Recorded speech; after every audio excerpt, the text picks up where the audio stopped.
At the same time, of course, there is a lot still being said about this particular visit. Let's now speak to Sherwin Bryce Pease, our correspondent, for more as we find out how this has all been received.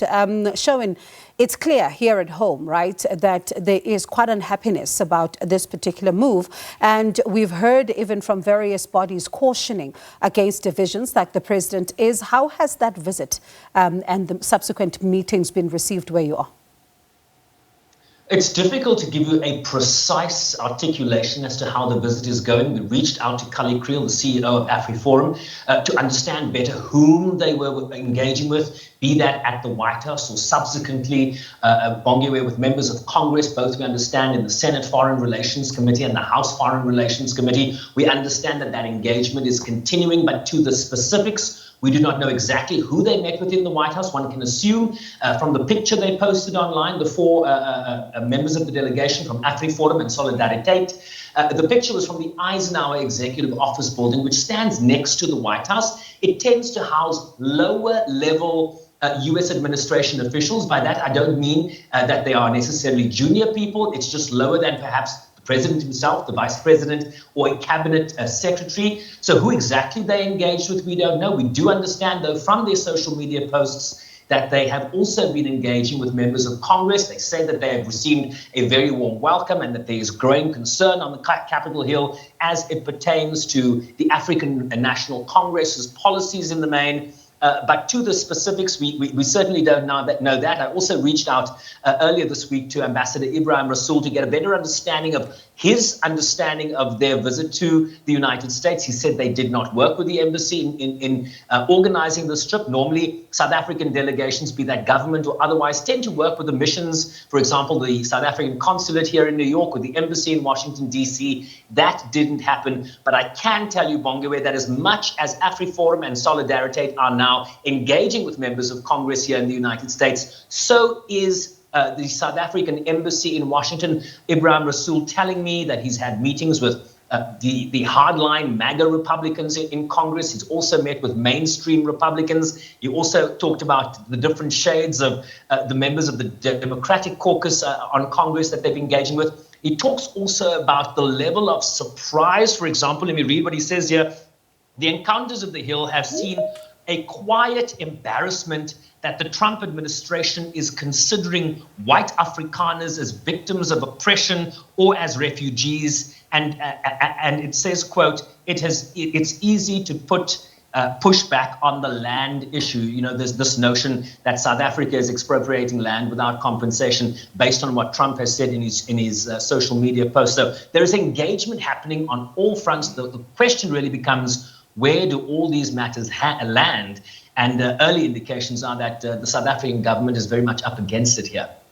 And speaking about that, Sherwin, right, what does Ambassador Rasool say, becomes then the implications and the difficulty in speaking to different voices here? Because if you are now trying to say one thing and then there's another group from your country saying another, it does make the conversations difficult, I suppose.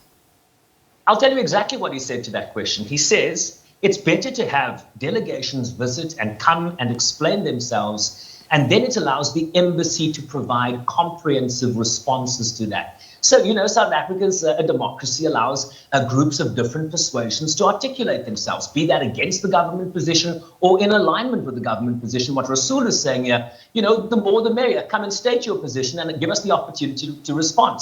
I think it's a very a positive posture that the South African envoy is presenting here, in that he's happy to engage with what he believes to be misinformation coming from the right. Of course, the AfriForum and Solidarity do not believe that this is misinformation. They talk about issues of racial laws, discriminatory laws in South Africa. They highlight the issue of farm murders in the main in South Africa, South Africa's foreign policy positions. And they say specifically, Bongiwe, the recommendation that their memo to the United States reads as follows: that pressure on South Africa be sustained and that the focus be on pressuring the ANC leaders, not the government writ large, ANC leaders in particular, who are responsible for these policies. That the capacity of civil society and the private sectors that are standing for a free market and an investor-friendly economy be strengthened. So they're looking here in the main for US policy to pressure ANC leaders in particular to deliver, certainly some of the prescriptions and narratives that they seek in terms of US pressure here. But the South African embassy, led by Ambassador Rasool, saying, bring it on. We're happy that they come and present their case, and then we will debunk as we believe, is justified here. Oh, to be a fly on the wall, Sherwin, when all these meetings are taking place. I suppose you and I really just, would love to have first-hand accounts of what's going on there. But could there be any implications at all that Ambassador Rasool foresees as far as some of the conversations are concerned looking into the future? I mean, there's been panic about aid, there's been panic about AGOA, there's been quite a number of things that are going on. And then you do have the South African government saying there's no need to panic. We are going to do all we can in order to ensure that this misinformation is also being dealt with.